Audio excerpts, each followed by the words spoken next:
Eto naman po mga bossing ko, ang ating luya.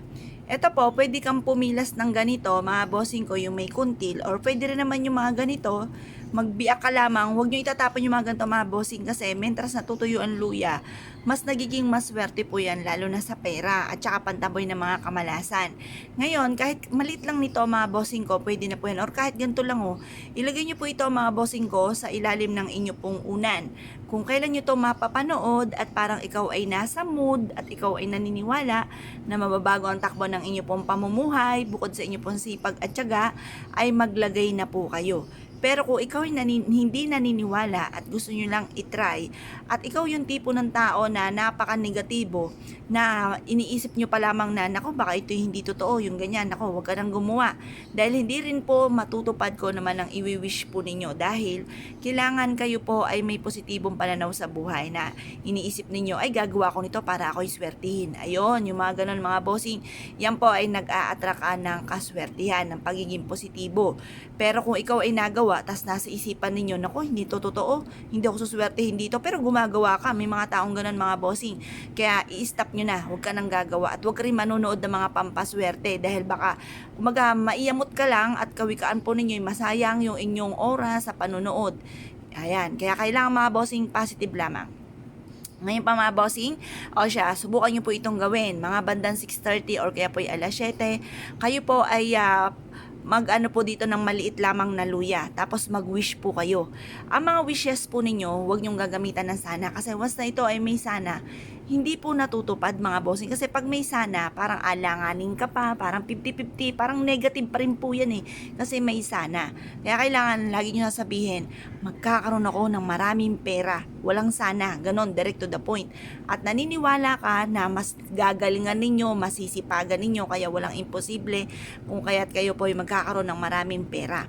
O baka sabihin po ninyo, bakit ganun gagawa pa ako ng pampaswerte?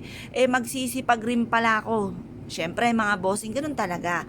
Kailangan po kayo po ay magsipag, lalo na kung ang inyong problema ay pera, lubog sa pagkakautang. Kasi mga bossing, kung kayo po ay isa sa mga gawa lang ng gawa ng mga pampaswerte, bili lang ng bili ng mga pampaswerte, ay baka ikaw ay maiyamot kung walang swerteng dumating lalo na sa pera. Pinagtatrabahuhan po yan. Kaya lang may mga pagkakataon na masipag ka naman, madiskarte, pero lagi pa rin walang pera, lagi pa rin minamalas, ay siya. Diyan papasok ang mga pampaswerte. Para wala ka ng pagkukulang, tuloy-tuloy ang pasok ng swerte, gamitan nyo po ito ng gantong mga pamamaraan. Mag-wish po kayo ng walang gamit na sana, direct to the point, magkakaroon ako ng negosyo, na dito na ako yayaman. Yayaman ako at magiging matagumpay, magkakaroon ako ng napakaraming pera. Ganon ang mga pag-wish ng walang gamit na sana, direct to the point. At pagkatapos mga bossing ko, ibilad ito sa sinag ng araw hanggang alas 8. Matapos ang alas 8 ng umaga, ay ilagay nyo po ito sa ilalim ng inyo pong unan. Pagkatapos, lagi nyo ugaliin na magkakaroon ako ng maraming pera. Yung mga magagandang salitain, mga pangarap, yan po ay lagi nyo ibubukas sa bibig. Pero wag nyo na munang sasabihin sa ibang tao kasi nakukontra mga bossing, nauudlot. Yan na yung swerte, naudlot pa mga bossing. Yung halimbawa ay ganito, halimbawa, ahente ka ng lupa. Pagkatapos, meron kang kausap ng umaga, bibili na kinabukasan. Ngayon, sa sobrang saya ninyo, ichinika nyo na ito sa iba. Huy, may bibili na ng lupa, ganyan, magkakaroon ako ng pera, ganyan, ganyan. Ngayon, yung nakausap ninyo, hindi nyo alam yung takbo ng isipan. Pangiti-ngiti siya, talaga, ganyan. Pero sa isipan, wag sanang mabili. Yung mga ganon, nakukontra, may nananalangin ng masama, or kaya nakukontra nga po, nauudlot.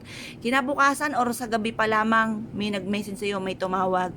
Sabihin na, nako mare, pasensya na, hindi nagustuhan, nagbago isip. O siya, naudlot na ang inyo po mga pinapangarap. Yung mga ganon, kaya sikreto nyo na lamang. Kapag gagawa ka rin ng ganito, sikreto lamang. Pero ugaliin ang pagsasabi ng mga magaganda. Tapos, yung mga pangit na nagaganap sa atin, ipagdadasal nyo lagi sa mahal na Panginoon para ma-release ko ano yung mga nagpapabigat ng inyong kalooban. Iiyak nyo po yan kung anong problema po ninyo. Dahil ang mahal na Panginoon ay makakatulong po sa inyo at gagabayan po kayo at hindi ka pa machichismis. Sige, ichika nyo po yan sa iba. Nako, lalo ka mape-pressure, lalo na pag may dumating sa inyong chismis na naiba pa ang istorya. Maiyamot ka lang, mapapaaway ka lang. Kaya isikreto nyo na lamang mga bossing. Tapos yung mga ganito, ugaliin nyo po lagi ng pagsasabi ng mga magaganda. Yayaman ako at magiging matagumpay. Yayaman po kayo mga bossing. Basta tsaga-tsaga lang mga bossing ko. Ngayon pa mga bossing, kung kayo naniniwala at nais po itong gawin, ay siya mga bossing, good luck po sa inyo po lahat.